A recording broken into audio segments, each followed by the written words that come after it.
नमस्ते बच्चों, स्वागत है आप सभी का संस्कृत बाई पंकज सर में। तो चलिए आज मैं आप सभी के लिए लेके आया हूं एक नया पाठ और इस पाठ को बहुत ही आनंद पूर्वक पढ़ेंगे। देखते हैं इस पाठ का नाम क्या है। तो ये पाठ है आज कारक। आज हम देखने वाले हैं कारक। यह पाठ बहुत ही उपयोगी है, आपके हमेशा परीक्षाओं में आएगा, हर जगह आता है संस्कृत बोलने के लिए, संस्कृत को सामान्य जानने के लिए। परीक्षा के हिसाब से तो यह अत्यंत ही उपयोगी है। अनेक सारे ऐसे पाठ हैं जहां पर यह पाठ उपयोगी होगा। जैसे आपको अगर ट्रांसलेशन करना, अनुवाद करना है तो यह पाठ आपके लिए सहायक होगा। ऐसे ही आपको अशुद्धि संशोधन करना है तो भी यह पाठ आपके लिए सहायक है। साथ ही यह अपने आप में ही एक बहुत ही उपयोगी पाठ है। तो चलिए इस पाठ को पढ़ते हैं। कारक। तो कारक यह पाठ है तो हमें यह जानना जरूरी है कि कारक कहते किसे हैं। चलिए देखते हैं कारक किसे कहते हैं, कैसे बना है इत्यादि। कारक देखा जाए वस्तुतः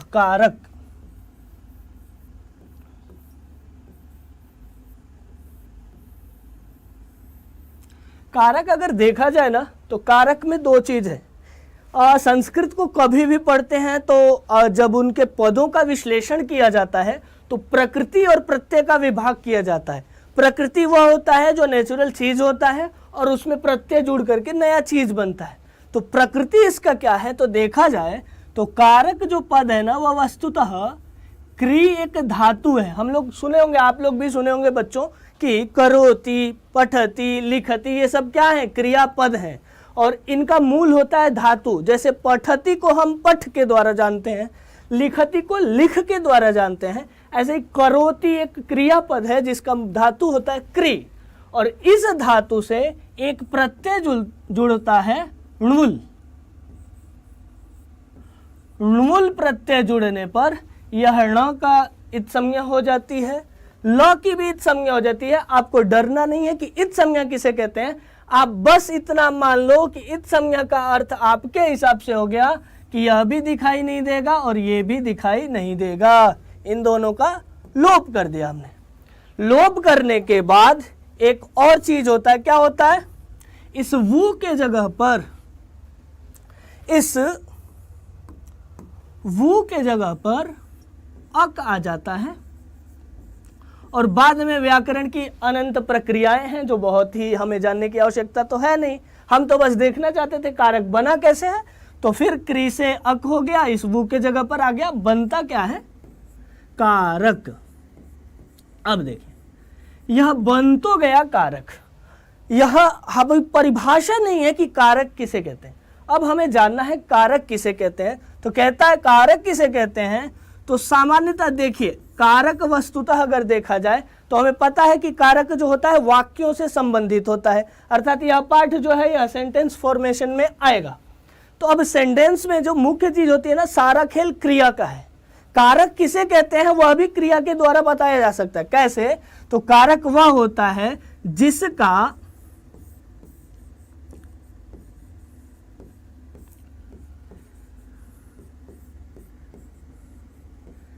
क्रिया के साथ संबंध होता है,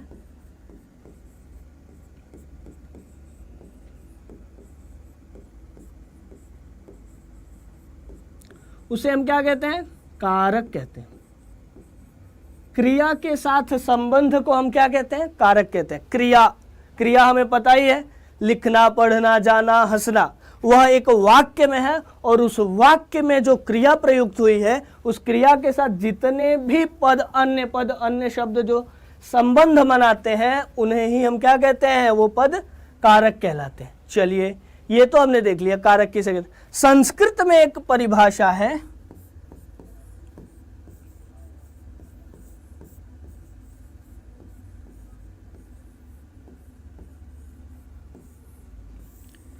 क्रियान्वय कारकम। अब देखिए परिभाषा देख के हमें डर लग रहा, अरे ये क्या संस्कृत की परिभाषा, पर कुछ भी नहीं है। हमने बस पढ़ा था ना कि क्रिया के साथ संबंध, हमें बस इतनी ही बात याद रखनी थी कि क्रिया के साथ संबंध बनाने वाला जो होता है वो कारक होता है। यहाँ देखिए एक है क्रिया, यहाँ दो चीजें दिखाई दे रही है, बाद में एक और चीज दिखाई दे रहा है अन्वयी। अन्वयी दो चीज दिखाई दे दिया। अब देखिए अन्वयी में भी अगर आप जाएंगे तो हमें अन्वय दिखाई दे रहा है, और अन्वय का अर्थ होता है संबंध। तो कुल मिलाकर के बात संस्कृत में भी वही कह जा रही है जो हमने हिंदी में पढ़ा था। अभी एक सरल परिभाषा पढ़ी थी, क्या पढ़ी थी कि क्रियान्वयी कारकम। अन्वयी का अर्थ होता है अन्वय जिसमें है, संबंध जिसमें है, संबंध जो बनाया हुआ है वो अन्वयी है, तो वही क्रिया के साथ संबंध रखने वाला कारक कहलाता है। अब देखिए वस्तुतः कारक जो है हम अपनी हिंदी में भी पढ़ते हैं, संस्कृत में भी पढ़ते हैं, इंग्लिश में भी पढ़ते हैं, किंतु अगर हम मिला के चलते हैं तो सामान्यतः हम जब अपने विद्यालय आदि में पढ़ते हैं तो वहाँ हमें हिंदी के साथ संस्कृत को कंपेयर करके पढ़ाया जाता है, जहाँ बताया जाता है कि जैसे यहाँ पे कर्ता इत्यादि हैं, सेम चीज़ें हिंदी में भी संस्कृत में भी दिखाई देती हैं। इसलिए हम थोड़ा सा आज ये भी देखेंगे कि हिंदी का कारक और संस्कृत का कारक आपस में कैसे अंतर है। तो चलिए पहले यह जानना जरूरी है, हमें बताया गया है या हम इतना जानते हैं कि कारकों की संख्या जो है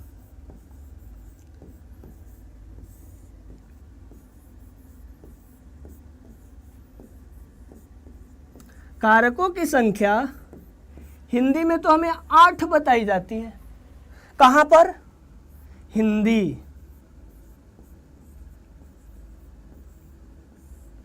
किंतु ये जानना जरूरी है कि क्या यही संख्या संस्कृत में भी है, अर्थात संस्कृत में भी 8 कारक होते हैं क्या? ऐसा प्रश्न होता है तो एक श्लोक मैं ले आया हूं, आप लोग देखिए। श्लोक क्या है?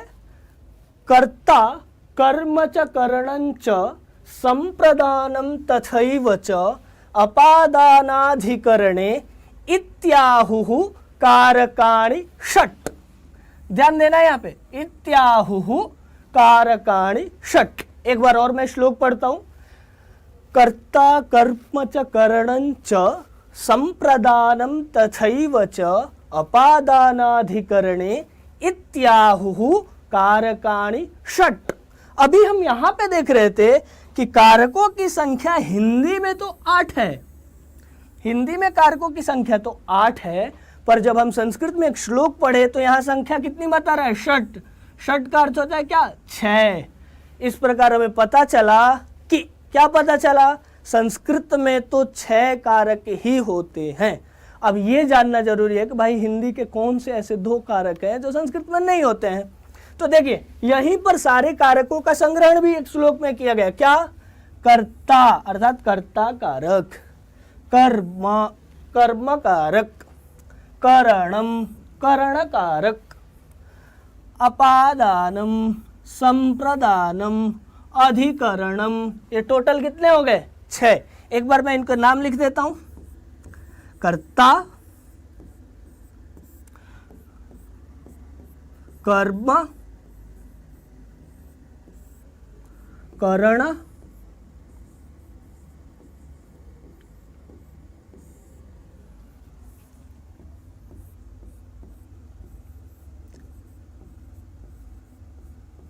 संप्रदान,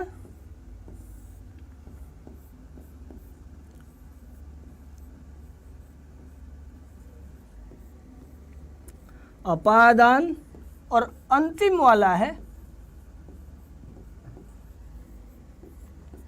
अधिकरण। तो हमने देखा कि जो भ्रम फैला हुआ था कि संस्कृत और हिंदी के कारक समान हैं, उस भ्रम में एक थोड़ी सी समस्या गई। क्या? संख्यागत समस्या। कौन सी संख्यागत समस्या? कि भाई वहां 8 कारक थे, यहाँ 6 कारक हैं। तो इस बात को हम ध्यान में रखेंगे कि संस्कृत में सिर्फ और सिर्फ कितने कारक होते हैं? 6 कारक होते हैं। हिंदी में हमने 8 पढ़े हैं। संस्कृत में बाद में कहा जाता है कि कौन से 2 नहीं है, तो उन्हें हम आगे देखेंगे कौन से 2 कारक नहीं है। और आप अगर पढ़ भी रहे होंगे तो दिखाई दे रहा हो कि भाई एक कारक था ना आपके सामने, संबंध वाला कारक, जो हिंदी में आपने पढ़ा था। यह संस्कृत में कारक नहीं होता है। हाँ, लेकिन बाद में आप देखेंगे कि इसके लिए विभक्ति आती है। षष्ठी एक विभक्ति है जो संबंध को बताने के लिए आती है, लेकिन यह कारक नहीं है। क्यों नहीं है? तो आगे बहुत सारी व्याकरण की चर्चाएं हैं, हमें बस इतना जानना है अपने इस स्तर पर कि इसका क्रिया के साथ साक्षात संबंध नहीं होता है, क्रिया के साथ इसका संबंध नहीं होता है। क्यों? क्योंकि हमने पढ़ा है कारक वही है जिसका क्रिया के साथ संबंध हो, और यह जो संबंध कारक होता है उसका क्रिया के साथ संबंध नहीं होता है, क्रिया के साथ अन्वय नहीं प्राप्त कर पाता है, इसलिए यहाँ पे कारक नहीं है। इतना हमारे लेवल पे जानने के लिए पर्याप्त है। तो हमें बस इतना ही याद रखना है कि कारक किसे कहते हैं, तो कारक वह है जो क्रिया के साथ संबंध बनाता हो। कारक कितने होते हैं, तो संस्कृत में 6 कारक होते हैं। कौन कौन से, तो आपके सामने लिखा हुआ है, कर्ता कारक, कर्म कारक, करण कारक, संप्रदान कारक, अपादान कारक, अधिकरण कारक, इतने। कौन सा कारक जो हिंदी में है यहाँ पे नहीं है, तो सबसे प्रसिद्ध जो यह संबंध वाला कारक है वो यहाँ पे नहीं है। ऐसे ही संबोधन को भी अलग से कुछ मानने की आवश्यकता नहीं है। चलिए भाई, अब हमने देख लिया कि ये 6 कारक है, ऐसे हैं। तो भाई एक एक को पढ़ते चलते हैं। कर्ता कारक किसे कहते हैं, कर्ता कारक किसे कहते हैं ये हम जानेंगे। इससे पहले एक और चीज थोड़ी सी जो हमको ध्यान में रखनी है, वही हिंदी वाला सेम चीज, तो चलिए उसको भी कर लेते हैं। देखिए, अगर हिंदी में देखा जाए, कर्ता यह एक कारक है, संस्कृत में सेम कारक है कर्ता। इसके लिए हम चिन्ह लगाते हैं, कौन सा? कहते हैं हिंदी में कर्ता ने, कर्ता ने। अब संस्कृत में तो चिन्ह लगेगा नहीं कि राम ने गच्छति, तो इसके लिए एक जुगाड़ करना पड़ता है। क्या? विभक्ति लगानी पड़ती, और वही विभक्ति आती है और बताती है कि यहाँ कौन सा कारक है। तो चलिए, अब देखा जाए तो हिंदी में तो चिन्ह के द्वारा काम चल जाएगा, संस्कृत में तो चिन्ह लगेगा नहीं। तो यहाँ जब चिन्ह नहीं लगता है तो यहाँ विभक्तियाँ आती हैं, और विभक्तियाँ दर्शाती हैं कि यहाँ कौन सी विभक्ति लगी है, और इस कारण से यहाँ पर यह कारक है। तो चलिए, तो इसके लिए हम देखेंगे कि प्रथमा कारक, कर्ता कारक जो है वो प्रथमा विभक्ति के द्वारा सामान्यतः दिखाया जाता है। सामान्यतः, एक्सेप्शंस रूल्स हर जगह होते हैं, अभी हम उनके बारे में बात नहीं करेंगे, लेकिन सामान्यतः जो कर्ता कारक होता है उसकी प्रथमा विभक्ति सामान्यतः हमें दिखाई देती है। चलिए, इसके बाद क्या आता है? कर्ता ने कर्म को, ये तो हम बच्चे पूरा याद रखते हैं हिंदी जब पढ़ते, कर्ता ने कर्म को करण से के द्वारा संप्रदान के लिए अपादान से अलग होने के अर्थ में, ऐसे पूरा याद रहता है। तो चलिए, कर्ता ने कर्म, इसका चिन्ह दिखाते हैं को। भाई अब फिर से वही बात, क्या कि संस्कृत में तो चिन्ह आएगा नहीं, क्या लगाना पड़ेगा? विभक्ति द्वितीया। सामान्यतः मैं यही कहूंगा कि कर्म कारक की द्वितीय विभक्ति होती है। कभी कभी आप लोग वाच्य पढ़ेंगे तो वाच्य में इन दोनों में थोड़े से डिफरेंस दिखाई देते हैं कि कभी कर्तृवाच्य है तो कोई अन्य विभक्ति, कर्मवाच्य है तो कोई अन्य विभक्ति, वो वाच्य स्तर की बात है। अभी हमको इतना जानना है कि कर्म की सामान्यतः द्वितीय विभक्ति होती है। चलिए, करण, कर्ता ने कर्म को करण से, करण से, ब्रैकेट में लिख देता हूं के द्वारा, इसके लिए हम विभक्ति लगाते हैं तृतीया विभक्ति।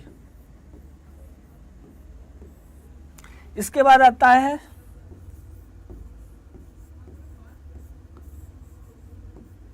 संप्रदान, इसको चिन्ह के द्वारा क्या दिखाते हैं? फिर आइए वापस, कर्ता ने कर्म को करण से संप्रदान के लिए।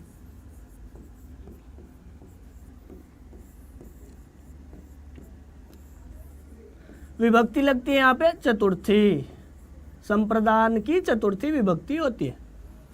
अब आ गया अपादान,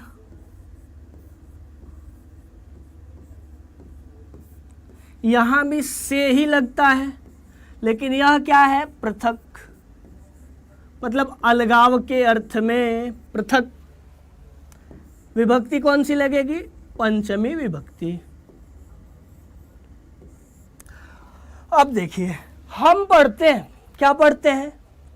2 एक्सेप्शनल सभी आ जाएंगे, उनके बारे में देखना। यह संबंध, वस्तुतः यह कारक नहीं है, संबंध,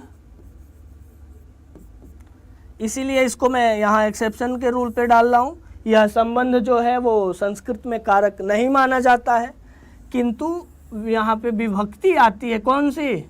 षष्ठी विभक्ति। संबंध हमें पता ही है, का, के, की, रा, रे, री, मा, मे, मी इत्यादि के द्वारा दिखाया जाता है, का, के, की इत्यादि। अगला आता है अधिकरण।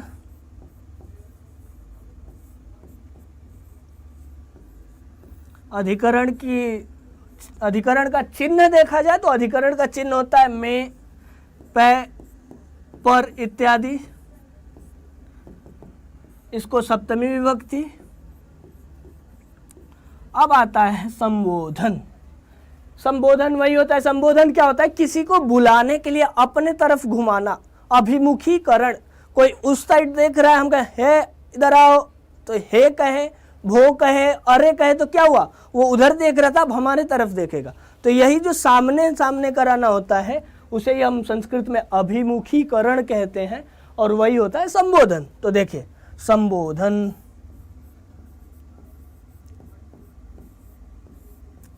हिंदी में अगर देखा जाए तो इसके लिए आता है हे भो अरे, हे भो अरे इत्यादि चिन्ह लगते हैं।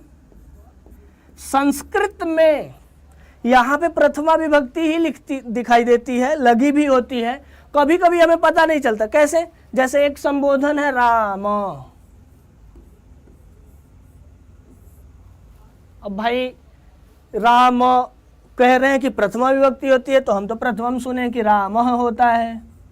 तो यही हो गया कि एक व्याकरण का नियम आता है और ये विसर्ग का लोप कर देता है। किंतु जब आप द्विवचन पढ़ते हैं तो जो प्रथमा का द्विवचन था रामौ, वही संबोधन का भी द्विवचन होता है रामौ। ऐसे ही जो प्रथमा विभक्ति का बहुवचन था रामाः, वही संबोधन का भी बहुवचन होता है रामाः। तो इस प्रकार पता चला कि यहाँ भी कौन सी विभक्ति लगती है?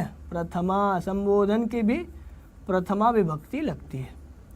तो ये हमने एक सामान्य सा चार्ट देख लिया। आपको याद रखना है कि संस्कृत में ये दो जो हैं वो कारक नहीं होते। कौन कौन से? एक संबोधन को अलग से कारक नहीं माना गया और संबंध को अलग से कारक नहीं माना गया। चलिए अब देखते हैं कर्ता कारक क्या होता है। देखिए यहाँ आपके सामने कोई है, पाचक महोदय हैं। पाचक अर्थात कुक। अब ये क्या कर रहे हैं? खाना बना रहे हैं, कुछ सीजलिंग्स वगैरह डाल रहे हैं। हमें समझ में नहीं आ रहा है क्या डाल रहे हैं, तो कुछ तो बना रहे हैं, क्रिया कर रहे हैं। कौन कर रहा है क्रिया? यहाँ पे पाचक क्रिया कर रहा है। पाचक कौन सी क्रिया कर रहा है? पाक क्रिया कर रहा है, भोजन पकाने की क्रिया कर रहा है। अब यहाँ पे जो क्रिया हो रही है उसको कर कौन रहा है? पाचक कर रहा है। तो देखिए क्रिया कौन सी है? पाक क्रिया है।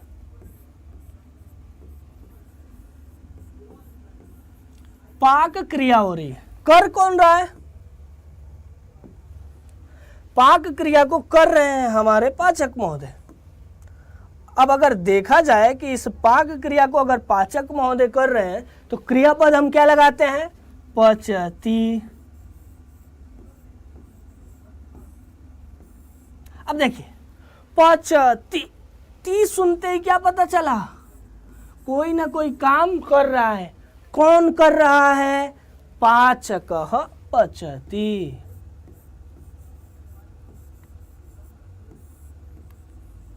पाचकः पचति। तो यहाँ पाचक जो था वो कार्य को संपादित कर रहा था, कार्य को कर रहा था। तो जो क्रिया को करता है वह कर्ता कारक होता है, कर्ता कारक।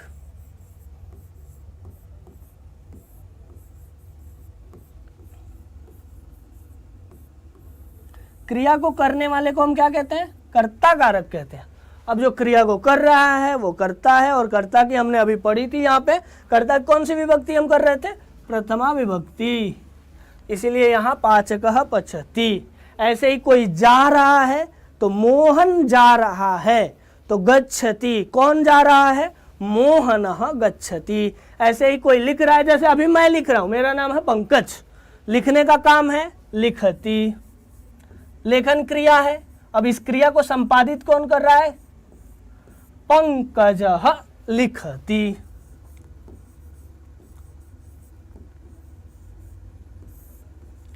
ऐसे ही आप लोग इसको पढ़ रहे हैं पठति, आप लोग इस वीडियो को देख रहे हैं, पश्यति।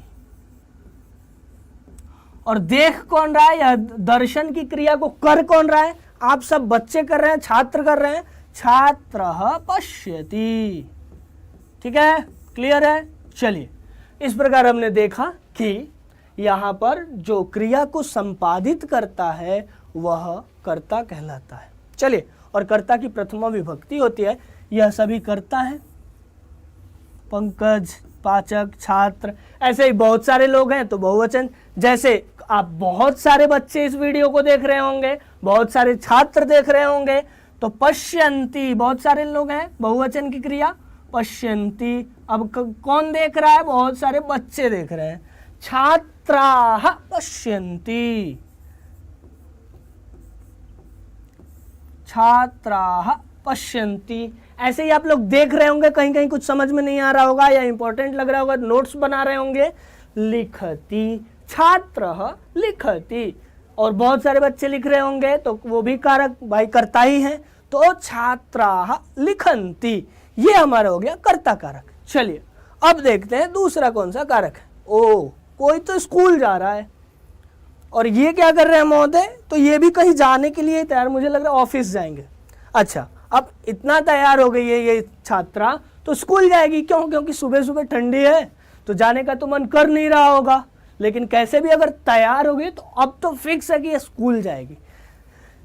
गच्छति, जा कौन रहा है, छात्रा, गच्छति। देखिए, जाने का काम कौन कर रहा है, ये बालिका कर रही है। गच्छति का, अब देखिए, जा कौन रहा है, छात्रा गच्छति, छात्रा गच्छति। अच्छा भाई, छात्रा अगर जा रही हैं तो कहाँ जा रही हैं, कहीं तो जा रही होंगी, निकली होंगी, तो घर से स्कूल जाने के लिए निकली हैं, बैग से सब कुछ दिख रहा है, इसका मतलब है विद्यालय, विद्यालय जाना चाहती हैं। अब देखिए, यह क्रिया है और ये कर्ता है, छात्रा, ये हो गई कर्तृपद हो गया। ये कर्तृपद मीन्स कर्ता वाला पद जो होता है, कर्ता वाला शब्द जो है, और ये हो गया क्रियापद।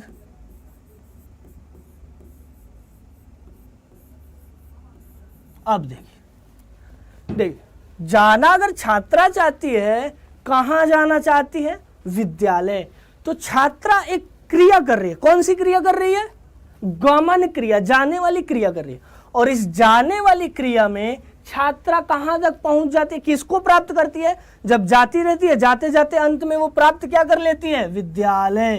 तो कर्ता जब अपनी क्रिया के द्वारा जो प्राप्त करता है उसकी कौन सी विभक्ति होती है, द्वितीया विभक्ति होती है। और विद्यालय की द्वितीय विभक्ति होती है विद्यालयम, विद्यालय की प्रथमा विभक्ति होती है विद्यालयः, ग्रंथालय ग्रंथालयः। उसी तरह विद्यालय की द्वितीय विभक्ति विद्यालयम, ग्रंथालय की द्वितीय विभक्ति ग्रंथालयम। पाकशाला, देखिए पाकशाला, अब हम घर से निकले, हमें क्या लगेगा, भोजन, जरूरत लगेगी भोजन की। क्यों? क्योंकि आवश्यकता है भाई, एनर्जी चाहिए, ऊर्जा चाहिए, तो हम घर से कुछ खा के ही निकलेंगे घर से। और खाने के लिए हमें कहाँ जाना पड़ेगा, किचन। किचन को संस्कृत में क्या कहते हैं, पाकशाला, पाकशाला। मान लीजिए मनोज नाम का एक लड़का है और वो जा रहा है, कहाँ जा रहा है,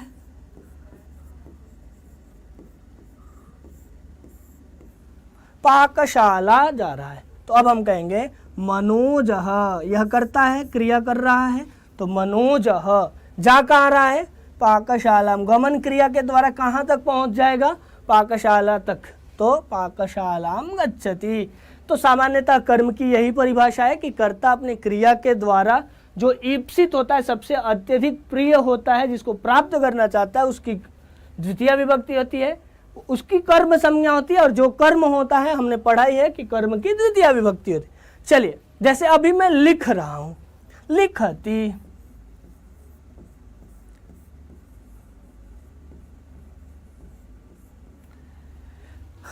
पंकजः लिखति। अब पंकज क्या लिख रहा है, तो पंकज वाक्यम लिखति, पंकजः वाक्यम लिखति। वाक्यम जो है यह द्वितीय विभक्ति का पद है। चलिए इसके बाद अगर हम देखें तो ये जा कहाँ रहे हैं, ऑफिस जा रहे हैं। ऑफिस को संस्कृत में क्या कहते हैं, कार्यालयः।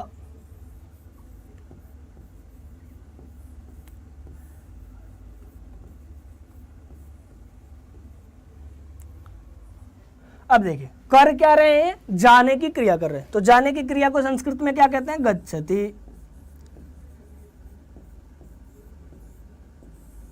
चलिए गच्छति, जाना कहाँ है, कार्यालय। जा कौन रहा है, तो मान लीजिए महोदय जा रहे हैं। ये कोई है जिनका हमें नाम नहीं पता है, तो इनको हमने एक संबोधन दे दिया महोदय, एक नाम दे दिया महोदय। अब महोदय जा रहे हैं, महोदय काम को कर रहे हैं, तो महोदय कर्ता हो गए, और कर्ता की कौन सी विभक्ति, प्रथमा। तो यहाँ हमने कर दिया महोदयः गच्छति। महोदय जो है वो जा रहे हैं। जा कहाँ रहे हैं, कार्यालय। तो हमें पता है गमन क्रिया के द्वारा महोदय क्या प्राप्त करना चाहते हैं, कार्यालय तक पहुंचना चाहते हैं। तो कार्यालय की द्वितीय कर देंगे कार्यालयम गच्छति।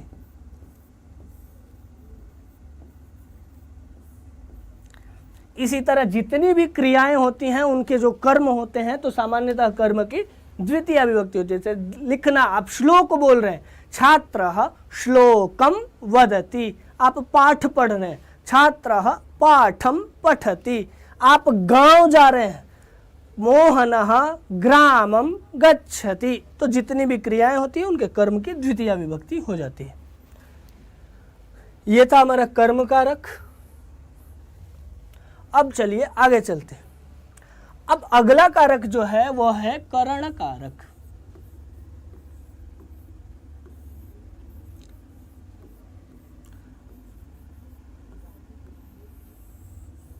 देखिए करण कारक, हमें पता है करण कारक की तृतीय विभक्ति होती है। सामान्यतः देखा जाए करण होता क्या है, तो एक हम क्रिया कर रहे हैं, मान लीजिए यह जो है ये एक क्रिया कर रहे हैं। कौन सी क्रिया कर रहे हैं, लिखने की क्रिया कर रहे हैं, लेखन की क्रिया कर रहे हैं।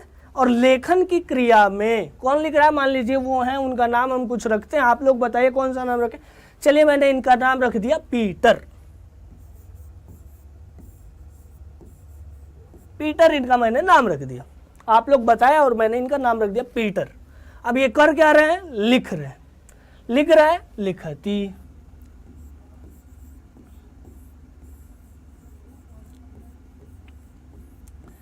क्रिया कर रहे हैं लिखने की। अब भाई क्रिया का साधन क्या है, किसके द्वारा लिख रहे हैं, कलम है ना, कलम। तो जो क्रिया की समाप्ति में, क्रिया की सिद्धि में, क्रिया को करने में जो सहायक होता है ना, जो इंस्ट्रूमेंट होता है, जो साधन होता है, उसकी हम तृतीया विभक्ति लगाते हैं, उसकी करण संज्ञा करते हैं, या उसके करण संज्ञा होता है, और जिसकी करण संज्ञा हो गई उसकी तृतीया विभक्ति होती है। तो अब लेखन क्रिया में सहायक इनका पेन है। तो पेन को संस्कृत में कलम, लेखनी अनेक नामों से जानते हैं। तो हम कह सकते हैं कि पीटरः कलमेन, तृतीया कर दिया, कलमेन लिखति। इसी तरह मान लीजिए आप इसको अगर लेखनी नाम देते हैं, क्योंकि एक ही पद के अनेक सारे नाम होते हैं, पेन का अलग अलग नाम है, लेखनी कहिए या कलम कहिए। तो अगर इसको लेखनी कहते हैं तो उसकी तृतीया होती है लेखन्या। और यहाँ दोनों जगह पर, इन दोनों में भी विभक्ति कौन सी है, तो इनकी पहले हमने करण संज्ञा की। क्यों, क्योंकि यह क्रिया, लेखन क्रिया की सिद्धि में सहायक है, साधन है, इसलिए इनकी करण संज्ञा हो गई। और जिसकी भी करण संज्ञा होती है उसकी कौन सी विभक्ति, तृतीया विभक्ति। चलिए इसी तरह ये दादाजी चल रहे हैं, ये दादाजी चल रहे हैं, ये बूढ़े आदमी हैं, ये चल रहे हैं। और देखिए किसके सहारे चल रहे हैं, यह डंडे के सहारे चल रहे हैं। तो अब इनके चलने में सहायक कौन है, साधन कौन है, तो दंडः। तो वृद्धः, वृद्धः दंडेन चलती। इसी तरह मान लीजिए कि आप लोग श्लोक बोलते हैं उसको आंखों से देख के बोलते होंगे। सह नेत्राभ्याम पश्यति, हम आंखों से देख रहे हैं, तो पंकजः या जो कोई भी देख रहा है, सह नेत्राभ्याम दो आंखों से देख रहा है। ऐसे ही आप लिख रहे हैं हम दोनों पैरों से चलते हैं, पादाभ्याम चलामः, हम सभी वयम सर्वे पादाभ्याम चलामः, हाथों से लिख रहे हैं। ऐसे ही हम सब आइसक्रीम वगैरह खाते हैं तो स्पून का यूज करते हैं, चम्मच, उसको संस्कृत में कहते हैं चमस, तो चमसेन खादति इत्यादि होता है। तो जो क्रिया की सिद्धि में, खादन क्रिया, लेखन क्रिया, पठन क्रिया, जितनी भी क्रियाएं हैं उनकी सिद्धि में जो सहायक होता है, जो हेल्प करता है, वो उसकी कौन सी संज्ञा? करण संज्ञा। और जिसकी करण संज्ञा हो गई उसकी हम सामान्यतः तृतीया विभक्ति कर देते हैं। चलिए ये देखिए, ये कोई आ रहा है, ये पिताजी हैं इन सबके, और ये आ रहे हैं बड़ा सा गिफ्ट लेके आ रहे हैं और ये इनका एक बेटा है और एक ये बेटी है, और ये दोनों देख करके खुश हो गए। क्या? अब तो उपहार मिलेगा, अब तो गिफ्ट्स मिलेंगे। देखना क्या है हमें? संप्रदान संज्ञा, संप्रदान कारक। हमें पता ही है कि संप्रदान कारक की चतुर्थी विभक्ति होती है। देखिए अब क्या कर रहे हैं, ये गिफ्ट लाएंगे और देंगे किसको? अपने पुत्र को देंगे और पुत्री को। दे कौन रहा है? ददाती। क्रिया कौन सी है? ददाती। दे कौन रहा है? देने की क्रिया कर कौन रहा है? पिता। ये इनके पिताजी हैं तो पिता। तो कर्ता कौन हो गया? जनकः या पिता। आप कुछ भी कह सकते हैं, जनकः कहिए, या इसी को एक और पद से भी कह सकते हैं, पिता। अब देखिए पिताजी दे क्या रहे हैं? कर्म क्या है यहाँ पे? तो उपहार। तो उपहार और कर्म है तो कर्म की द्वितीय विभक्ति हमने कर दी, उपहारम ददाति। ये देखिए पिता या जनकः उपहारम ददाति, पिता या जनकः उपहारम ददाति। किसको ददाति भाई? किसको दे रहे हैं? तो पिता और जी हैं वो अपने बेटे को। तो बेटे की संस्कृत क्या होती है? पुत्र। तो इसकी विभक्ति हो जाएगी, जिसको दे रहे हैं, दान जिसको दिया जा रहा है उसकी संप्रदान संज्ञा हो जाती है, और जिसकी संप्रदान संज्ञा होती है उसकी कौन सी विभक्ति हो जाती है? बताइए कौन सी विभक्ति संप्रदान की? तो संप्रदान की चतुर्थी विभक्ति। तो पिता अब यहां पे लगा देंगे पुत्राय।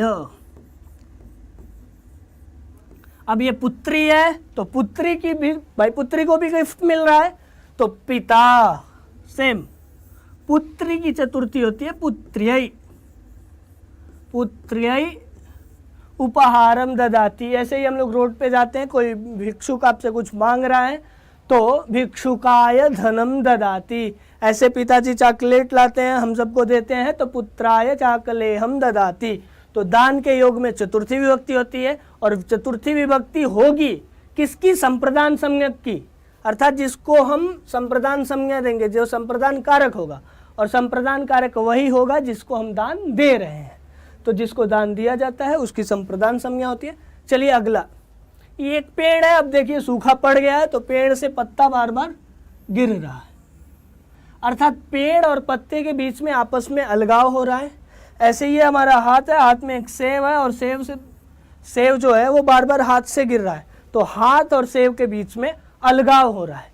तो यही हम पढ़े थे कि एक संप्रदान के बाद हम जब देखे थे अपने चार्ट में, तो संप्रदान के बाद आया था अपादान से पृथक। पृथक को क्या कहते हैं? अलगाव के अर्थ में।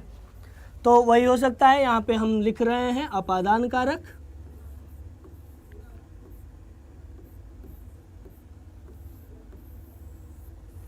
और ये किस अर्थ में आता है? अलगाव के अर्थ में। तो जहां से अलगाव होता है उसकी कौन सी विभक्ति होती है? तो पहले उसकी अपादान संज्ञा होती है और बाद में उसकी पंचमी विभक्ति कर देते हैं। तो अब देखिए गिर क्या रहा है? पत्ता, पतति। भाई गिर क्या रहा है? तो पत्ता गिर रहा है, पत्रम। अब क्वेश्चन होता है कहां से? ये देखिए पहले ही पता चल गया कि पंचमी किसकी, तो गिर कौन रहा है? पत्रम, पत्र गिर रहा है, पत्ता गिर रहा है। तो गिरने का कारक कौन हो गया? गिरने का काम कर कौन रहा है? पत्र कर रहा है। तो पत्र की कर्ता, पत्र की संज्ञा हो गई कर्ता। अब जो कर्ता है उसकी हमने प्रथमा विभक्ति कर दी पत्रम। कहाँ से गिर रहा है? तो वृक्ष से, जैसे हाथ से सेव गिर रहा है तो वही, तो जहां से अलगाव हो रहा हो उसकी हम अपादान संज्ञा करते हैं और अपादान की पंचमी विभक्ति होती है। तो पत्रम वृक्षात पतति। ऐसे ही यहाँ पे देखिए गिर क्या रहा है? सेव गिर रहा है। तो किम पतति? सेव फलम पतति।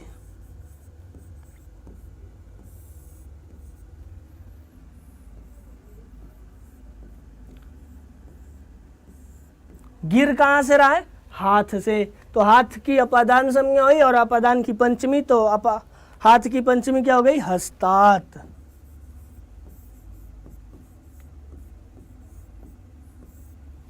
सेव फलम हस्तात पचति। ऐसे ही हम साइकिल से जा रहे हैं और गिर गए, द्विचक्रिकायाः, वहाँ पंचमी हो गई, द्विचक्रिकायाः पतति। तो मान लीजिए आप लोग पढ़ रहे हैं और आप लोग बार बार सो रहे हैं, तब तक टेबल से चेयर से गिर गए, तो चेयर से गिर गए तो आसंदात पतति। छात्र पढ़ते पढ़ते सो गया और आसंदात पतति। ऐसे ही आपके बैग से कुछ गिर गया तो स्यूतात पतति। ठीक है, चलिए आगे देखते हैं। अब ये देखिए, ये एक वाटर बॉटल है और इसमें क्या है? पानी है। तो अब जो हम पढ़ने जा रहे हैं वो है अधिकरण।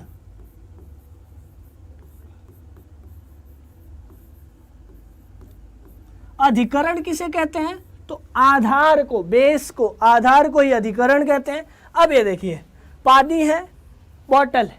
पानी कहाँ है? उस पानी का आधार क्या है? किस में पानी है? तो बॉटल में है। अस्ति है, क्या है? पहले है क्या? तो जलम।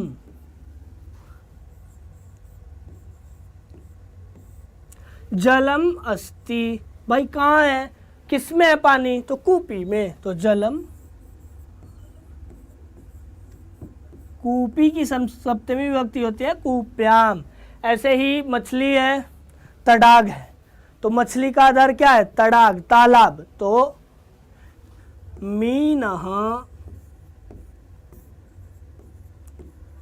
तडागे, ये सप्तमी हो गई। यहाँ पे ये आधार है, ये अधिकरण है और इनकी सप्तमी विभक्ति कर दी हमने। मीनः तडागे अस्ति। ऐसे ही देखिए, ये एक टेबल है और टेबल पे क्या दिख रहा है हमें? चाय पात्र सब दिख रहे हैं। तो टेबल की संस्कृत होती है उत्पीठिका और उत्पीठिका की सप्तमी विभक्ति होती है उत्पीठिकायाम। उत्पीठिकायाम चाय पात्रम अस्ति। क्या है? चाय पात्र है।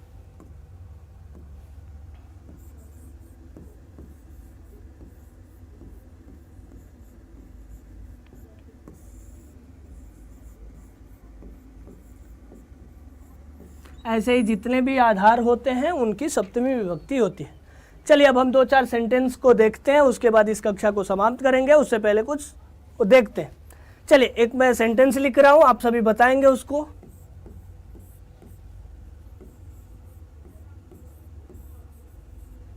मोहन गांव जाता है। अब इसको करें तो देखिए, जाता है गच्छति।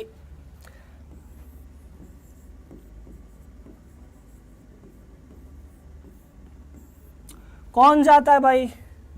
मोहन। कहाँ जा रहा है? गांव को। कर्ता ने कर्म को, तो उसकी कौन सी विभक्ति? द्वितीया। ग्राम हो गया और ग्राम की द्वितीय कर दी हमने ग्रामम। अब मैं लिख रहा हूं, मोहन गांव साइकिल से जाता है। साइकिल से जाता है। अब क्या करेंगे? अब जा रहा है, कहाँ जा रहा है? गांव को जा रहा है। उसके जाने का साधन क्या हो गया? गमन क्रिया किसके द्वारा सिद्धि पाएगी? तो साइकिल के द्वारा। अब साइकिल को संस्कृत में कहते हैं द्विचक्रिका।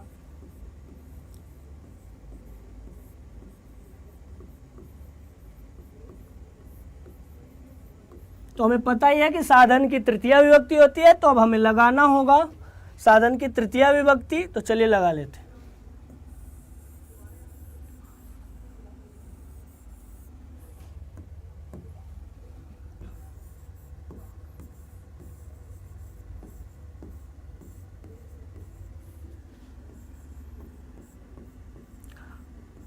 अब द्विचक्रिका है, इसकी तृतीया विभक्ति क्या होती है? द्विचक्रिका, द्विचक्रिकया।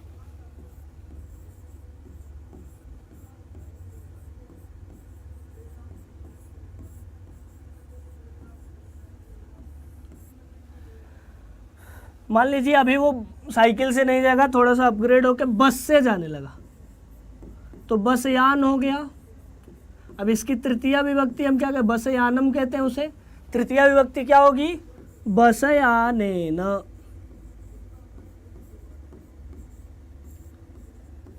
तो साधन की तृतीया। ऐसे मान लीजिए दिनेश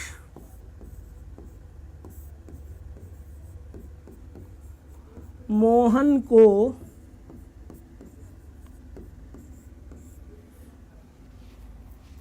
पुस्तक देता है।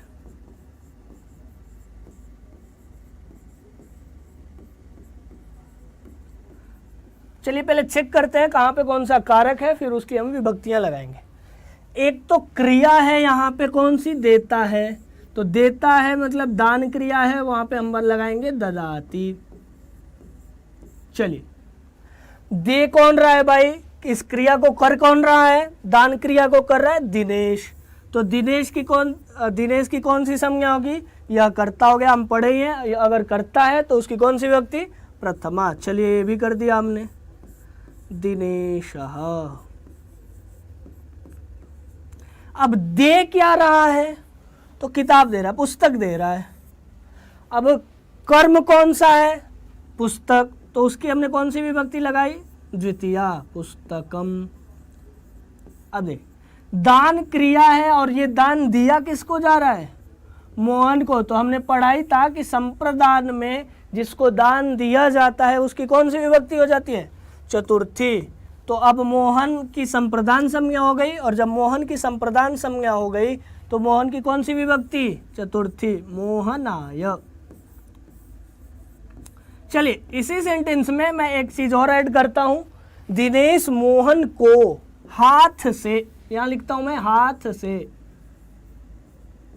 अब जरा चेक करते हैं, सब कुछ हमने चेक कर लिया है कि भाई दिनेश जो है वो करता था, मोहन को दान दिया जा रहा था, पुस्तक ही दिया जा रहा था, कर्म था, दान क्रिया थी। अब दान क्रिया संपादित किससे हो रही है? सिद्ध किससे हो रही है? बन किससे रही है? सफल कैसे होगी? हाथ से। जब तक हाथ से देगा नहीं तब तक वो क्रिया खत्म होगी नहीं। तो क्रिया को खत्म करने में, सिद्ध करने में सहायक है हाथ। तो दिनेशः मोहनाय, अब यहां हम लगा देंगे हस्तेन। चलिए एक और चीज इसी पे चेक करते हैं कि कहां पे दे रहा था? तो विद्यालय में दे रहा था।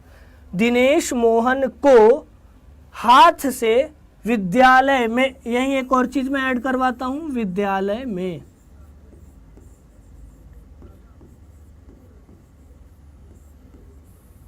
अब देखिए विद्यालय में, इस यहाँ पे आधार क्या है? कहाँ पर दे रहा था? तो विद्यालय में। तो उसकी विभक्ति हम करते हैं, विद्यालय की विभक्ति हो जाएगी सप्तमी, अधिकरण संज्ञा, तो विद्यालय। तो पूरा सेंटेंस बनेगा दिनेशः मोहनाय विद्यालये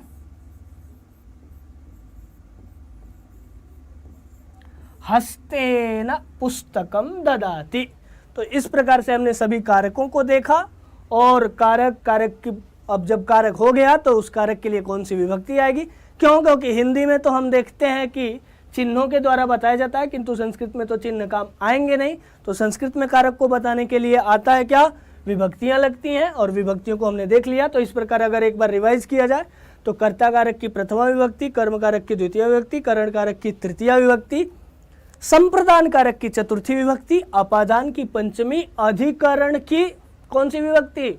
सप्तमी। हमें पता है कि संबंध एक कारक नहीं है, किंतु उसको दर्शाने के लिए षष्ठी विभक्ति आएगी। संबोधन भी एक कारक नहीं है, किंतु उसको दर्शाने के लिए एक प्रथमा विभक्ति का प्रयोग किया जाता है। इस प्रकार से हमने इस कक्षा में क्या क्या देखा?